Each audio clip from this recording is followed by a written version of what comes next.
G'day everybody, I'm Wade here for Billboard Battalion. Now we're, as part of our tour here of Canberra and talking to politicians about the things that we're talking about here and where our country is at and some of the catastrophic policies that we've seen brought in and how we need to fight back. And today we're here with Barnaby Joyce. Barnaby Joyce is a Nationals member for New England and been around a day or two, so Barnaby's got a pretty good sort of a hold on things. One of the big parts of the big picture stuff that we talk about, Barnaby, is the net zero stuff. Yeah. This is crippling our country. It's destroying our farmers, our communities, and I think that we were at your press conference yesterday where you spoke about it. Yeah. And all the demographics that you said this affects. I think is great. So, would you like to tell us a little bit about that? Because I think it's a very important issue. For me, net zero is the head of the serpent. If we can get rid of net zero, then other things will start to fall down around it, and we'll get our nation back to a point of sanity. I'll go through a handful of things from net zero. It's devastating for rural communities. Wind towers, transmission lines, they call them renewables, not renewables. Intermittent power. Yep. Stop using their words. They're not farms, that's for certain. They're never going to be pulled down. They're going to stand in the paddock because no one's paying for the decommissioning or rehabilitation of the land. They are putting the price of power through the roof for poor people. People live in the little villages, little towns, can't afford to live. That's morally repugnant that we would do that to other Australians. They're making our nation weak so we can't defend ourselves. We've got China breathing down our neck. How on earth is that going to work? We don't have an industrial base. We're down to 2 oil refineries. Lost our plastics industry. Farmers use fertiliser, lost our fertiliser industry. Heavy glass, cement industry is going. Aluminium, it's down on its knees. We are completely doing this country over, and it doesn't work. It makes no difference to the climate. It makes no difference. It's just billionaires making lots of money. So I'm going to focus on net zero, and it's not going to change unless you focus on changing, because I can just be as colourful as I like and, a discordant vote as I must be. Unless people get behind it and have political effect, billionaires are going to win and you're going to get poorer.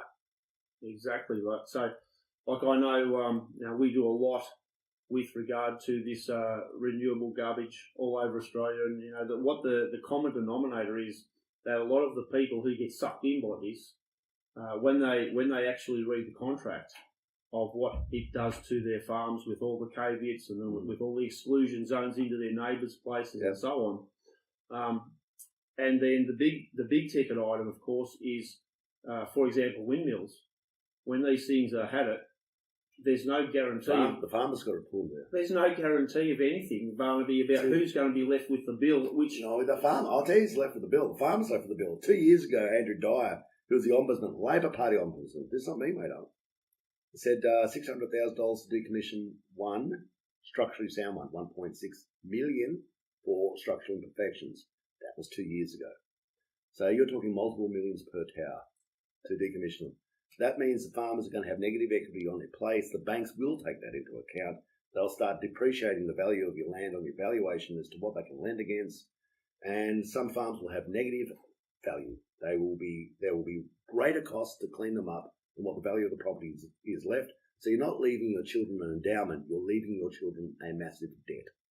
Absolutely. And like we've spoken to a lot of people, and they're, yes, but we can make $20,000 a year off this thing and whatever. Well, say you could if you just start selling off portions of your place, you'd make that sort of money as well. In the end, you'd end up with the same result. You don't own your place. Well, I can see that, and with all the changes to all the environmental crap and everything, people, it's going to cost them more to pull this down than the value of their whole farm. That's correct. That's already happening. The valuations are already coming in from the major banks, where they're having to book in, they call an impairment on an asset value. Impairment on your asset, because the contingent liability that rests against the place. See, when you value for a bank, you've got to take into account all possible risks to the bank. You're responsible for the bank's asset. When you get a mortgage, your place is the bank's asset. You think it's yours, it's actually the bank's asset. And then you've got to protect the value of the bank's asset. And if the bank thinks, hang on, I might have to pull all these things down because I foreclose on your mortgage, and then those wind towers unfortunately become my wind towers, and the council's told me to pull them down, and I have to get someone in to pull them down, and how much will that cost? So hang on, this property's worth nothing. And you're doing that to yourself. And if you want to test it, go back to the government and say, this is so virtuous, this is so wonderful, we're saving the planet. But because it's so virtuous, how about you underwrite the decommissioning and rehabilitation of the land when the wind tower becomes obsolete, as it undoubtedly will within 10 to 15 years? How about the government underwrites it? The government won't touch it because it costs a bomb. And this is one of the big things that we talk about when we tour around Australia with all this sort of thing, to say that, you know, they are told, farmers and the hosts, they call them hosts, they're told, oh look, you know, when the thing is done, the company will be responsible for, and I say, hang on, and I've spoken to some of these companies, and I said, hang on, you're the initial. Company won't even be there. That's exactly right. You're the initial. You're the initial. Yep. Your initial proponent. The initial proponent flips the deal. You're not the host. You own the things. You own the towers. They're yours. It's a sale and lease back arrangement. You own the towers, and the company then leases them off you per year. It's your tower. That's why you get paid the $45,000 a year. Exactly right. So I mean, you know, and now we've found that the division in communities, because of, you know, you go out around Horsham, that area out there, where they've put up these wind towers, and now the neighbours have suddenly found that there is a 1.5 kilometre exclusion zone into the neighbours' properties. That's great. Where they can't. At 2.8 on the LPA agreement for cattle grazing, I have to provide my management plan to keep stock away from wind towers. So when you see stock rushing around them, not if I want to be in compliance with my LPA agreement, can't do it. Precisely, and that, you know, the companies make a big deal of saying, look at this, we've got photos of sheep under solar panels and blah blah blah.